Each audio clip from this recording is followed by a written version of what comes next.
તો વિદ્યાર્થીઓ, આપણે રેડોક્સ પ્રક્રિયાઓ છે તેની અંદર જે આપણું રેડોક્સ સમીકરણ જે થાય છે તે સમીકરણને સંતુલિત કરવાનું ગયા લેક્ચરની અંદર આપણે ભણ્યા હતા. અને એની અંદર આપણે બંને જે પદ્ધતિઓ છે એટલે કે ઓક્સિડેશન અર્ધ પ્રક્રિયા તેમજ આપણે જોયું તે મુજબ ઓક્સિડેશન આંક, આ બંને પદ્ધતિથી જોયું હતું અને એના દરેક સ્ટેપ છે તેને આપણે અનુસર્યા હતા. ત્યાર પછી હવે આજે આપણે આજના લેક્ચરની અંદર ત્યાં આપણે જે જોઈ હતી તે એસિડિક માધ્યમમાં આપણે તે પ્રક્રિયાને કઈ રીતની સંતુલિત કરી શકીએ તે સમજવા માટેનો પ્રયત્ન કર્યો હતો. અહીંયા આપણે જે છે તે આ છે આપણી પ્રક્રિયા છે તે બેઝિક માધ્યમમાં થાય છે. તો આ બેઝિક માધ્યમમાં થતી પ્રક્રિયાને કઈ રીતની સંતુલિત કરી શકીએ એમનું અહીંયા છે તે આપણે જોવાનું છે. તો પહેલાં આપણે જે અહીંયા જોઈશું તે હું કઈ પદ્ધતિથી આપણે એને કરીએ છીએ તો કે આને આપણે સૌપ્રથમ છે તે ઓક્સિડેશન આંક પદ્ધતિ જે છે આપણી તે ઓક્સિડેશન આંક પદ્ધતિથી આપણે એને કન્સિડર કરીશું. બરાબર છે. અને આ પદ્ધતિ મુજબ આપણે એની અંદર છે તે જોઈશું કે આ પદ્ધતિ મુજબ એને આપણે જો સંતુલિત કરવું હશે તો આપણી પાસે અલગ અલગ સ્ટેપ છે. તે પૈકી આપણે પહેલું સ્ટેપ તમે જાણો છો કે આપણે આયનિક સમીકરણ લખીએ છીએ અને તે સમીકરણની અંદર એમાં રહેલા દરેક સ્પીસીસ છે તે દરેક સ્પીસીસનો ઓક્સિડેશન આંક લઈએ છીએ. અહીંયા આપણી પાસે MnO4- છે એટલે Mnનો ઓક્સિડેશન આંક આપણે શોધવાનો છે. આગળ આપણે જે પદ્ધતિઓ જોઈ છે તે મુજબ. તો અહીંયા છે તે Mnનો ઓક્સિડેશન આંક +7 થશે, ઓક્સિજનનો -2. અહીંયા આપણો એક પરમાણવીય આયન છે અને તમે જાણો છો કે એક પરમાણવીય આયનના કિસ્સામાં એ આયન ઉપરનું જે વીજભાર છે તે જેનો ઓક્સિડેશન આંક એટલે -1 થશે. આ બાજુ એટલે કે જો આપણે જમણી બાજુ જોઈએ તો અહીંયા MnO2માં Mnનો ઓક્સિડેશન આંક +4 થશે, ઓક્સિજનનો -2 થશે અને I2 અહીંયા આપણું જે છે તે I2 અહીંયા આપણું કહી શકીએ કે મૂળ સ્થિતિમાં છે અને તે મૂળ સ્થિતિમાં છે એટલે એમનો ઓક્સિડેશન આંક આપણો અહીંયા શું થશે તો કે એમનો ઓક્સિડેશન આંક છે તે 0 થશે. અહીંયા છે તે બરાબર છે. તો દરેક સંયોજનોના ઓક્સિડેશન આંક દર્શાવવા માટે અહીંયા આપણે એમને છે તે દર્શાવ્યું છે. ત્યાર પછી હવે પહેલું સ્ટેપ આપણું આ છે. બીજા સ્ટેપમાં તમે જાણો છો કે આપણે શું કરીએ છીએ તો કે સામાન્ય રીતે ઓક્સિજન અને હાઇડ્રોજન સિવાયના એટલે કે આપણે એવું કહીએ છીએ કે એમાં જેના ઓક્સિડેશન આંકમાં ફેરફાર થાય છે બરાબર તેવા સ્પીસીઝ અથવા તો જે આપણા ઘટકો છે તેવા સ્પીસીઝ અથવા તો ઘટકો છે તેમનું આપણે શું કરવાનું છે સંતુલિત કરવાનું છે. સાથે સાથે એનો આપણે કુલ ઓક્સિડેશન આંક જે છે તે કુલ ઓક્સિડેશન આંક છે તે અહીંયા દર્શાવવાનો છે. તો એ મુજબ આપણે જોવા જઈએ તો અહીંયા જે આપણું પહેલાં તો હું સમીકરણ જ લખી દઉં MnO4- +I- gives MnO2 +I2.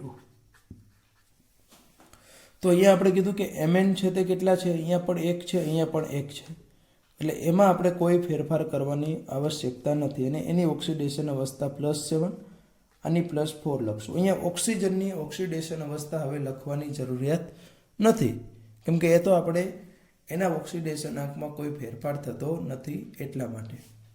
ત્યારબાદ અહીંયા આયોડિન છે તે અહીંયા 1 છે જ્યારે અહીંયા કેટલા છે 2 છે. તો એટલા માટે હવે આપણે એનું શું કરવું પડશે તો કે આ જે આપણો આયોડિન છે તે આયોડિનને આપણે શું કરવું પડે તો કે આ 2 છે અહીંયા 1 જ છે એટલે આમને 2 વડે છે તે શું કરીશું તો કે મલ્ટીપ્લાય કરીશું. બરાબર છે. તો 2 વડે એને મલ્ટીપ્લાય કરીએ એટલે હવે શું થશે તો કે અહીંયા -1 હતું એને બદલે આપણે આગળ ભણીએ કે 2 વડે મલ્ટીપ્લાય કરીએ એટલે એની ખરેખરી ઓક્સિડેશન આંક એટલે આપણે કે એનો જે કુલ ઓક્સિડેશન આંક -2 થશે અને I2 નો તો 0 હતો એટલે 2 ગુણ્યા 0 એટલે આ તો આપણું કેટલું રહેશે તો કે તે આપણું છે તે 0 જ રહેવાનું છે, બરાબર ને, તે આપણું 0 જ રહેશે. તો આપણે બીજું સ્ટેપ દર્શાવ્યું કે એની અંદર આપણે શું દર્શાવીએ છીએ તો કે એમની અંદર આપણે ઓક્સિજન અને હાઇડ્રોજન સિવાયના એટલે કે જેના ઓક્સિડેશન આંકમાં ફેરફાર થતા હોય તેવા તત્વોને સંતુલિત કરી અને એમનો કુલ ઓક્સિડેશન આંક જે છે તે કુલ ઓક્સિડેશન આંક છે તે આપણે અહીંયા દર્શાવીએ છીએ. તો આ આપણું થયું સેકન્ડ સ્ટેપ. ત્યાર પછી હવે જઈએ થર્ડ સ્ટેપ. તો થર્ડ સ્ટેપમાં આપણે શું દર્શાવીએ છીએ તો કે કેટલો ઓક્સિડેશન આંકમાં વધારો થાય છે અને કેટલો ઓક્સિડેશન આંકમાં ઘટાડો થાય છે. આ બંને વસ્તુ છે તે આપણે હવે આ થર્ડ સ્ટેપ છે તેની અંદર દર્શાવી શકીએ. તો અહીંયા આપણે કીધું કે આપણી પાસે છે MnO4- પ્લસ 2I- માંથી આપણું બન્યું તે MnO2 પ્લસ I2. તો આ આપણું જે ઓક્સિડેશન એટલે અહીંયા તમે જુઓ કે +7 માંથી કેટલા થયા કે +4, +7 માંથી +4 એટલે આપણે એમાં શું કહી શકીએ તો કે 3 ઓક્સિડેશન આંક છે તેનો શું થયો અહીંયા ઘટાડો થયો, બરાબર ને, 3 ઓક્સિડેશન આંકનો ઘટાડો થયો. અને ઘટાડો થયો એટલે આપણે શું કહી શકીએ તો કે આ છે તે આપણી રિડક્શન અર્ધ પ્રક્રિયા છે. એવી જ રીતનું જે આપણું 2I- છે એમાંથી I2 બન્યું છે તો એમાં આપણી પાસે આ -2 હતા એમાંથી શું થઈ ગયા તો કે 0 થઈ ગયા. તો -2 માંથી 0 થયું એટલે -2 માંથી -1 અને -1 માંથી 0 એટલે કે આપણે કહી શકીએ કે એના કેટલા તો કે 2 ઓક્સિડેશન નંબર છે તેની અંદર શું થયું તો કે વધારો થયો. ઉપર તીરની નિશાની હું કરું છું એટલે એનો અર્થ એવો થયો કે શું થયું તેની અંદર તો કે વધારો થયો એવું આપણને તે દર્શાવે છે, બરાબર છે, એવું આપણને તે દર્શાવે છે. એટલા માટે એ આપણે કઈ થશે તો કે ઓક્સિડેશન અર્ધ પ્રક્રિયા થશે. આ છે તે આપણી કઈ બનશે તો કે ઓક્સિડેશન અર્ધ પ્રક્રિયા હતી તે અહીંયા આપણી બનશે. હવે ફોર્થ સ્ટેપમાં આપણે એવું કીધું છે કે ભાઈ જેટલા ઓક્સિડેશન આંકમાં વધારો થાય તેટલો જ ઓક્સિડેશન આંકમાં ઘટાડો થતો હોવો જોઈએ. એટલે આપણે એવું કહી શકીએ કે ઓવરઓલ ઓક્સિડેશન આંકનો ફેરફાર છે તે બંને અર્ધ પ્રક્રિયાઓની અંદર સમાન હોવો જોઈએ. અને તે જો સમાન નહીં હોય તો આપણે કીધું તે મુજબ એને આપણે યોગ્ય સહગુણક આપણો છે તે યોગ્ય સહગુણક વડે એમને ગુણવું પડશે.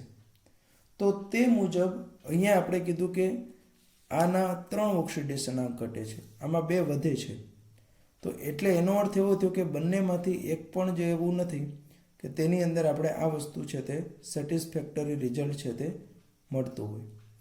અને એટલા માટે હું અહીંયા શું કરીશ હવે તો કે આ આપણું છે તેને 2 વડે મલ્ટીપ્લાય કરીશું, આને છે તે આપણે 3 વડે, એટલે આને 2 વડે મલ્ટીપ્લાય કરીએ એટલે શું થશે 3 ગુણ્યા 2 એટલે 6 અને આને 3 વડે મલ્ટીપ્લાય કરવું એટલે 2 ગુણ્યા 3 એટલે 6 એટલે 6નો વધારો અને 6નો ઘટાડો છે તે આપણને જોવા મળશે, બરાબર છે. તો અહીંયા ફોર્થ સ્ટેપની અંદર હવે MnO4- plus 2I- gives MnO2 plus I2 જે હતું આ પ્રક્રિયાને આપણે કીધું કે 3 વડે મલ્ટીપ્લાય કરીશું એટલે કે Mn ને અહીંયા 3 વડે, અહીંયા 3 વડે. આયોડિન છે 3 વડે ગુણીએ એટલે 3 દૂને અહીંયા કેટલા મળશે 6 મળશે. અહીંયા આપણે અહીંયા 3 દૂને 6 અને અહીંયા 3 વડે મલ્ટીપ્લાય કરીએ એટલે કે 3I2 મળશે, બરાબર. એટલે અહીંયા 6I- અને અહીંયા છે તે આપણા કેટલા તો કે 3I2 મળશે. પાંચમા તબક્કામાં આપણે શું કરવાનું હોય છે તો કે પાંચમા તબક્કામાં આપણે જે વીજભાર છે તેને તટસ્થ કરવાનો છે બંને બાજુ, ડાબી બાજુ અને જમણી બાજુ. તો વીજભારને તટસ્થ કરવા માટે સૌપ્રથમ આપણે વીજભારને ગણવું પડશે. તો અહીંયા -3 છે, અહીંયા -6 છે. તો એ મુજબ કુલ કેટલા થશે? -9 વીજભાર છે તે ડાબી બાજુ છે. જમણી બાજુ જોવા જઈએ તો અહીંયા કોઈ વીજભાર નથી, અહીંયા પણ કોઈ વીજભાર નથી, એટલે આપણે કહી શકીએ કે એ બાજુ વીજભાર 0 છે. હવે આપણે કીધું કે આ જે અર્ધ પ્રક્રિયા છે તે આપણી અર્ધ પ્રક્રિયા મીન્સ આ રેડોક્સ પ્રક્રિયા છે, તે રેડોક્સ પ્રક્રિયા છે તે બેઝિક માધ્યમમાં આપણી થાય છે. અને તે બેઝિક માધ્યમમાં થતી હશે એટલા માટે આપણે એમાં સાથે સાથે એ પણ કહી શકીશું કે આ પ્રક્રિયા બેઝિક માધ્યમમાં થતી હોવાને લીધે એની અંદર જે છે તેમની અંદર બેઝિક માધ્યમને લીધે શું થશે? તો કે એમની અંદર છે તે આપણે OH- યોગ્ય સંખ્યામાં યોગ્ય બાજુ મૂકીને સંતુલિત છે તે કરી શકીએ છીએ. તો તે મુજબ અહીંયા આપણે જે OH- છે તે OH- કેટલા લેવાના છે? તો કે આપણે કીધું તે મુજબ 6 આપણા જે છે, આ બાજુ 9 છે, આ બાજુ 0 છે. તો આ બાજુ હું જો મૂકીશ તો ઋણ વીજભાર વધતો જશે, એટલે ઓબ્વિયસલી એના કરતાં ઓપોઝિટ OH- મૂકવા પડશે. તો આ બાજુ -9 છે, તો એને તટસ્થ કરવા માટે મારે 9 OH- છે તે જ મૂકવા પડશે. એટલે કે હવે 3MnO4- plus 6I- gives 3MnO2 plus 3I2 plus 9OH-. બરાબર ને? 9OH-. હવે આપણે કીધું કે હાઇડ્રોજનને જો આપણે બેલેન્સ કરવા હશે તો શું કરવું પડશે? તો કે હાઇડ્રોજનને જો આપણે બેલેન્સ કરવા હશે તો એના માટે મારે યોગ્ય સંખ્યામાં શું કરવું પડશે? તો કે યોગ્ય સંખ્યામાં છે તે અહીંયા આપણી એક ભીલ છે, અહીંયા આને 2 વડે ગુણવાના છે, આને પણ આપણે 2 વડે ગુણીશું. એટલે 2 વડે ગુણીએ એટલે -2 -6 એટલે -8 થાય, એટલે અહીંયા આપણે છે તે 8 OH- લેવાના છે. બરાબર છે? આને આપણે 2 વડે ગુણ્યું છે, અને આપણે 3 વડે ગુણ્યું છે, એટલે 2 અને 6, અહીંયા 2 અને 3. તો આ રીતનું આપણે છે તે એની અંદર છે તે -8 વીજભાર એટલે 8 OH-. તો જેટલા OH- હોય તેને અનુરૂપ આપણે અહીંયા આ બાજુ H2O એટલે 3 પાછું અહીંયા 2 જ આવશે, 3 નહીં આવે. 2MnO4 પ્લસ 6I- અહીંયા 8 હાઇડ્રોજન છે એટલે આપણે લેવા પડશે 4H2O gives 2MnO2 plus 3I2 plus 8OH-. બરાબર ને? 8OH- છે તે આપણને મળી આવે છે. તો આ રીતનું આપણે ઓક્સિડેશન આંક પદ્ધતિથી સંતુલિત તો કર્યું, પરંતુ સાથે સાથે આપણે એની અંદર જોઈ લઈએ આપણું LHS RHS શું લેશું? તો એક તો આપણું Mn છે, બીજું I છે, ત્રીજું છે તે હાઇડ્રોજન આવશે, ચોથું ઓક્સિજન, અને પાંચમી વસ્તુ છે તે એનો વીજભાર.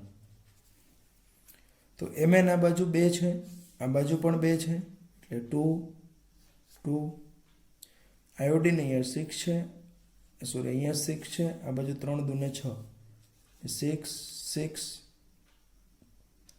હાઇડ્રોજનની જો વાત કરીએ તો અહીંયા 4 દૂને 8 છે, અહીંયા પણ તમે જુઓ કેટલા છે તો કે 8 છે.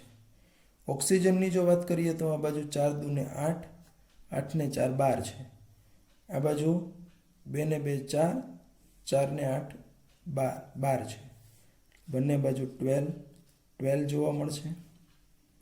અને એનો વીજભારની જો આપણે વાત કરીએ તો આપણે જોયું કે બંને બાજુ આપણે -8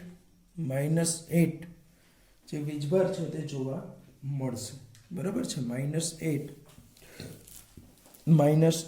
એ બંને બાજુનો એમનો જે વીજભાર છે તે જોવા મળે છે. તો આ આપણે કુલ 6 સ્ટેપની અંદર આપણી જે ઓક્સિડેશન અને ઓક્સિડેશન આંક પદ્ધતિથી આપણે જે આ રેડોક્સ સમીકરણ હતું તે રેડોક્સ સમીકરણને સંતુલિત કર્યું અને આપણે એનું LHS અને RHS એ બંનેની છે તે સરખામણી કરી. અહીંયા આપણે સાથે સાથે એ પણ દર્શાવી શકીએ કે કયો ઓક્સિડેશન કરતા છે, કયો રિડક્શન કરતા છે.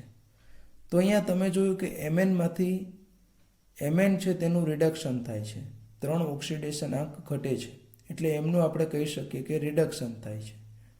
અને તે રિડક્શન થાય છે એટલે આપણે એને કહેશું ઓક્સિડેશન કરતા. અને જે I- છે તેનું અહીંયા આપણે જોઈએ છીએ તે મુજબ ઓક્સિડેશન થાય છે, એટલે આયોડિન છે તે આપણો અહીંયા શું છે તો કે રિડક્શન કરતા છે. બરાબર.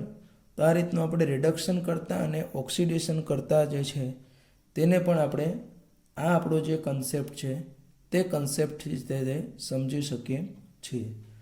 હવે આપણે આપણું જે આ જ સમીકરણ છે તે આ જ સમીકરણને આપણે બીજી આપણી જે મેથડ છે તે એટલે કે અર્ધ પ્રક્રિયા અથવા તો આપણે કીધું કે આયન ઇલેક્ટ્રોન પદ્ધતિ, તો એ પદ્ધતિથી આપણે એને સંતુલિત કરવા માટેનો હવે આપણે પ્રયત્ન કરવાનો છે. મેં આગળ પણ તમને કીધું કે હું બંને પદ્ધતિ છે તે પેરેલલ કરાવી છું, એટલે એક આવડે ત્યાં બીજી ભૂલાઈ જાય એવું ના થાય એટલા માટે.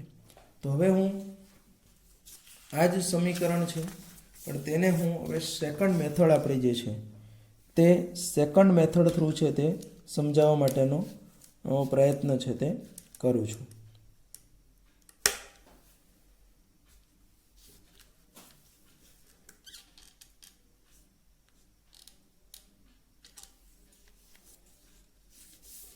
ઓકે, તો આપણે આને કીધું તે મુજબ કહી દઉં કે હવે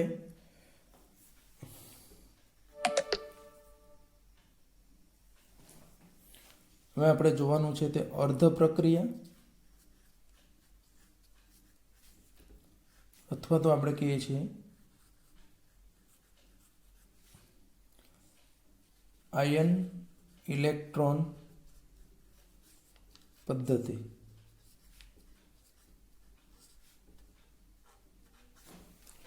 એના ઉપરથી આપણે આપણું જે આ સમીકરણ છે તે સમીકરણને આપણે સંતુલિત કરવાનું છે. કયું? તો કે પહેલા સ્ટેપ હું દર્શાવીશ દઉં કે MnO4- plus I- gives MnO2 plus I2. બરાબર છે. આ આપણું છે તે સમીકરણ છે. હવે આ સમીકરણમાં આપણે જેમ આગળ જોયું તેમ એના દરેક ઘટક સ્પીસીસ જે છે તે દરેક ઘટક સ્પીસીસનું આપણે શું કરીશું? ઓક્સિડેશન આંક દર્શાવીએ છીએ. તો Mnનું +7, ઓક્સિજનની -2, Iની -1, Mnનું +4 થશે, -2 અને 0. આગળ આપણે કહી દીધું છે કે કઈ રીતનું આ આવે છે તે. તો તે મુજબ હવે આપણે જોશું આગળ કે તો અહીંયા આપણે પહેલા સ્ટેપમાં એના ઓક્સિડેશન આંક છે તે દર્શાવ્યો છે. હવે આપણે એનું સેકન્ડ સ્ટેપમાં આપણને ખબર છે કે એના 2 પાર્ટ પાડીએ છીએ. એની અંદર આપણે કીધું આ સાઈડ ધારો કે હું ઓક્સિડેશન અર્ધ પ્રક્રિયા લખું અને આ બાજુ છે તે હું રિડક્શન અર્ધ પ્રક્રિયા છે તે મારે લખવાની છે. તો એ મુજબ આપણે કીધું કે બીજા સ્ટેપની અંદર આપણે એને આઈડેન્ટિફાઈ પાડવાનું છે. એટલે કે એક આપણી ઓક્સિડેશન અર્ધ પ્રક્રિયા, બીજી રિડક્શન અર્ધ પ્રક્રિયા, એ બંનેને આપણે સેપરેટલી દર્શાવીએ છીએ. તો અહીંયા આપણે જોઈ ગયા કે I- નું I2માં રૂપાંતરણ થાય છે. તો I- નું I2માં રૂપાંતરણ થતું હોવાને લીધે આપણે એવું કહી શકીએ કે તે ઓક્સિડેશન પામે છે, એટલે ઓક્સિડેશન અર્ધ પ્રક્રિયામાં I- આપણે દર્શાવીશું I2 અને રિડક્શન અર્ધ પ્રક્રિયામાં આપણે MnO4-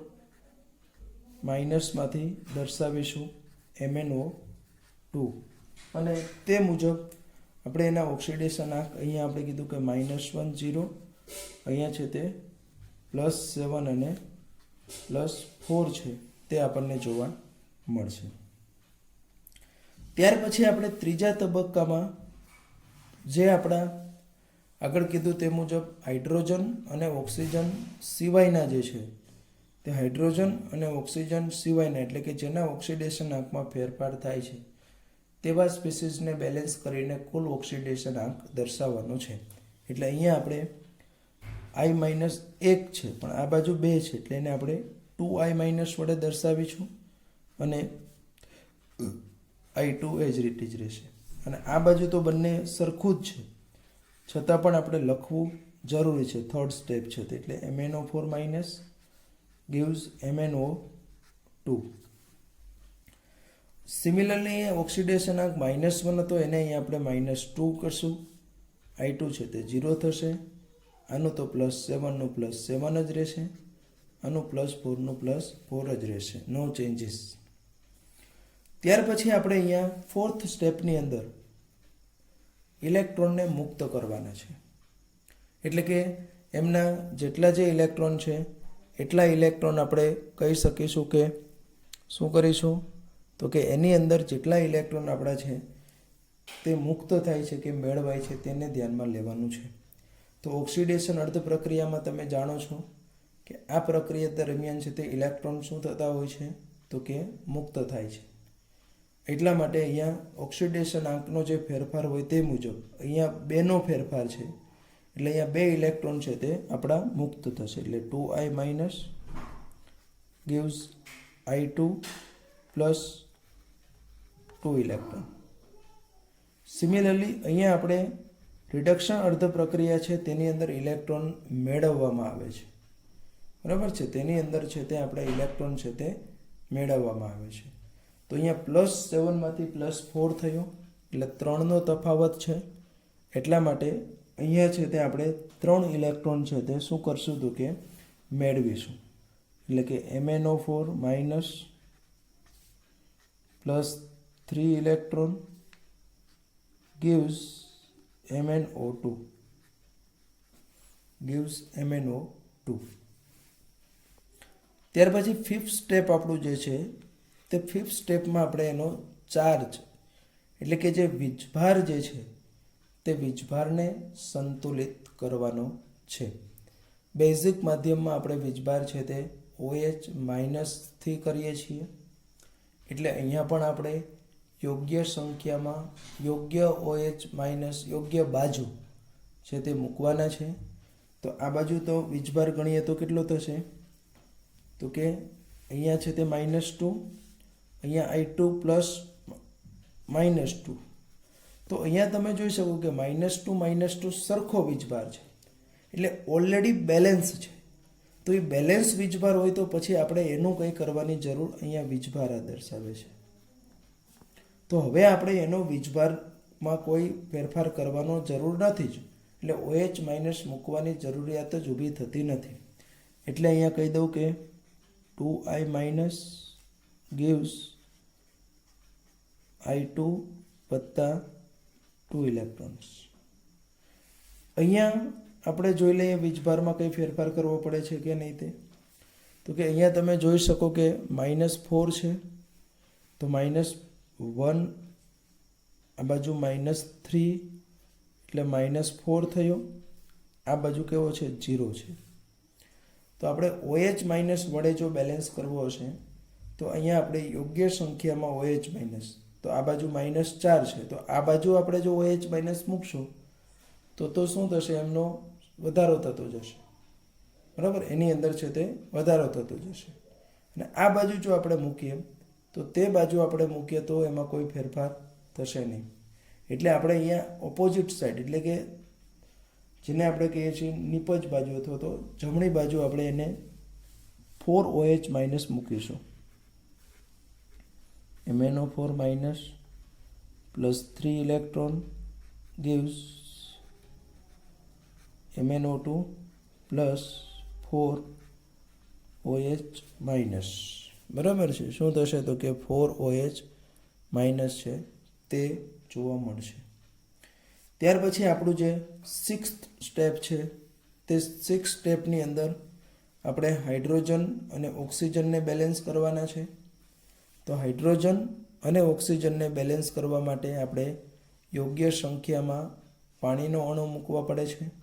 પણ અહીંયા તો આપણે હાઇડ્રોજન કે ઓક્સિજન છે જ નહીં, એટલે એમને બેલેન્સ કરવાનો કોઈ પ્રશ્ન ઉપસ્થિત થતો નથી. એટલા માટે હવે હું લખીશ એઝ ઇટ ઇઝ લખીશ. બીજી વખત લખવું જરૂરી છે.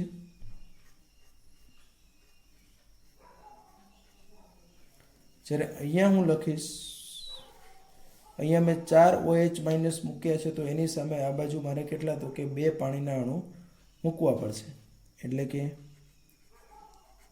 MnO4 minus plus 3 electron plus 2H2O gives MnO2 plus 4OH minus. બરાબર છે, MnO2 પ્લસ 4OH માઇનસ. તો આ આપણી ઓક્સિડેશન અર્ધ પ્રક્રિયા, આ રિડક્શન અર્ધ પ્રક્રિયા. અને 7th સ્ટેપમાં તમે સારી રીતે જાણો છો કે આજે આપણી બંને અર્ધ પ્રક્રિયાઓ છે, તે બંને અર્ધ પ્રક્રિયાઓનો સરવાળો કરવાનો છે. પણ સરવાળો કરતાં પહેલાં આપણે કીધું કે મુક્ત થતા અને મેળવાતા ઇલેક્ટ્રોન સરખા હોવા જોઈએ. એ જો ના હોય તો એને આપણે યોગ્ય સહગુણક વડે ગુણવાનું થશે. તો અહીંયા તમે જુઓ 2 ઇલેક્ટ્રોન મેળવાય છે, અહીંયા 3 ઇલેક્ટ્રોન છે. અહીંયા 2 ઇલેક્ટ્રોન મુક્ત થાય છે અને અહીંયા 3 ઇલેક્ટ્રોન મેળવાય છે. તો સરખા કરવા માટે આને હું 3 વડે ગુણું એટલે 6 ઇલેક્ટ્રોન થયા, આને હું 2 વડે ગુણું એટલે 6 ઇલેક્ટ્રોન થઈ ગયા. એટલે આ સમીકરણને 3 વડે ગુણવાનું છે, આ સમીકરણને આપણે કેટલા વડે, તો કે 2 વડે ગુણવાનું છે. તો એ મુજબ આને 3 વડે ગુણું તો શું થશે, તો કે 6I minus gives 3I2 plus 6 electron. એ આપણી થઈ. આ શું થયું, તો કે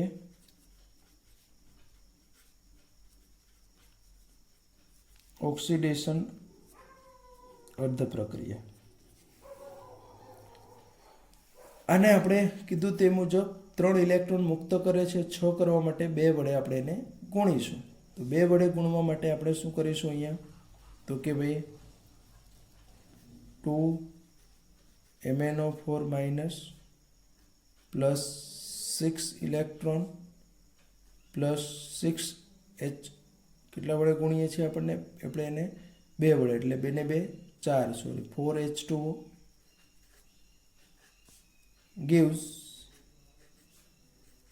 2 MnO2 પ્લસ 8OH માઇનસ. આને આપણે કહીએ છીએ રિડક્શન અર્ધ પ્રક્રિયા. હવે આ બંનેનું આપણે સમેશન કરીએ અને તે સમેશન કરવામાં જે ઓપોઝિટ હોય 6 ઇલેક્ટ્રોન અહીંયા કેન્સલ થઈ જશે. તો એમાંથી શું થાય હવે, તો કે 6I minus plus 2 MnO4 minus plus આ 4H2O gives 3I2 plus 2 MnO2 plus 8OH minus. તો અહીંયા આપણે આ જે સંપૂર્ણ પ્રક્રિયા જોઈ છે, તે સંપૂર્ણ પ્રક્રિયાની અંદર તમે જોઈ શકો છો કે ભાઈ આ સંપૂર્ણ પ્રક્રિયાની અંદર અહીંયા શું થાય છે, તો કે આ જે આપણને મળે છે તે આગળ આપણી જે ઓક્સિડેશન આંક પદ્ધતિ જે જોઈ મેથડ, તે પદ્ધતિ મુજબ જ આપણને બધું મળે છે. અહીંયા પણ જો આપણે LHS RHS જો કરીએ તો શું થશે, તો કે LHS RHS બંને બાજુ આયોડિન કેટલા છે તમે જુઓ 6, આ બાજુ પણ 6, આ બાજુ 6. Mn કેટલા છે, તો કે બંને બાજુ 2. ઓક્સિજન કેટલા છે બંને બાજુ, તો કે 4 ને 4 8. અહીંયા પણ સોરી 4 દુ 8 ને 4 12. ત્યાર પછી હાઇડ્રોજન જુઓ કેટલા છે, 4 દુ ને 8. અહીંયા પણ છે તે 8 છે. અને અહીંયા આપણે દર્શાવવું પડશે ઇલેક્ટ્રોન. તો બંને બાજુ ઇલેક્ટ્રોન છે તે કેટલા છે? તો કે 6 ઇલેક્ટ્રોન છે. બરાબર છે. અહીંયા કેટલા છે? તો કે 6 ઇલેક્ટ્રોન છે. એટલે એનો અર્થ એવો થયો કે અહીંયા પણ આપણે કોઈ પણ પદ્ધતિથી આપણે જો રેડોક્સ સમીકરણને સંતુલિત કરીએ, ઓક્સિડેશન આંક પદ્ધતિથી કરીએ કે પછી અર્ધ પ્રક્રિયા અથવા તો આપણે કીધું કે આયન ઇલેક્ટ્રોન પદ્ધતિ છે, તેમના વડે જો આપણે એને સંતુલિત કરીએ તો આપણને હંમેશા છેલ્લે જે સંતુલિત સમીકરણ મળે છે તે કેવું મળશે? તો કે સરખું જ મળશે. બરાબર. તે આપણું સમીકરણ છે તે ઓલમોસ્ટ કેવું હશે? તો કે સિમિલર જ હશે. તો આ રીતનું આપણે અહીંયા કોઈ પણને છે તે કોઈ પણ પદ્ધતિથી શું કરી શકીએ છીએ? તો કે એમને છે તે આપણે સંતુલિત છે તે કરી શકીએ છીએ અને એનું ડાબી બાજુ અને જમણી બાજુ સરખી સંખ્યામાં આપણે જોઈએ છીએ. તો આગળ આપણે જે એક ઉદાહરણ કરાવ્યું છે મેં, તે તમને શેના માટે કરાવ્યું હતું? તો કે જે રેડોક્સ પ્રક્રિયાઓ એસિડિક માધ્યમમાં થતી હોય. ઘણી વખત આપણે એવું પણ કહીએ છીએ કે pH 7 કરતાં ઓછી હોય. એટલે તમને આ પ્રક્રિયા જ્યારે આપેલી હશે તે પ્રક્રિયા જોડે કાં તો માધ્યમ કીધું હશે કે ભાઈ આ પ્રક્રિયા આપણે એસિડિક માધ્યમમાં કરીએ છીએ કે બેઝિક માધ્યમમાં, તેવું માધ્યમ કીધું હશે. અથવા તો એની અંદર તમને શું કીધું હશે? તો કે pHનું મૂલ્ય આપેલું હશે. pH જો 7 કરતાં ઓછી હોય તો એસિડિક માધ્યમ. અને માત્ર અહીંયા માધ્યમનો ઉપયોગ ક્યાં ઉપયોગ કરીએ છીએ આપણે? તો કે વીજભારને સંતુલિત કરવા માટે. એસિડિક માધ્યમમાં H+, બેઝિક માધ્યમ એટલે કે જેની pH છે તે કેટલી હોય? 7 કરતાં વધારે ઘણી વખત આપેલી હોય. તેવા સમીકરણને આપણે બેઝિક માધ્યમમાં થાય છે અને તે જે બેઝિક માધ્યમમાં થાય છે એની અંદર આપણે કહી શકીએ કે જે આપણું સમીકરણ છે તેની અંદર બેઝિક માધ્યમમાં થતું હોવાને લીધે એ OH- થી આપણે એનો વીજભાર છે તે બેલેન્સ કરવાનો છે. હજુ પણ આપણે એકાદ બે ઉદાહરણો જે છે તેની છે તે પ્રેક્ટિસ કરીશું કે જેથી કરીને આપણને આ જે બંને પદ્ધતિઓ છે તે બરાબર છે તે આપણે કરી શકીએ. ઓકે.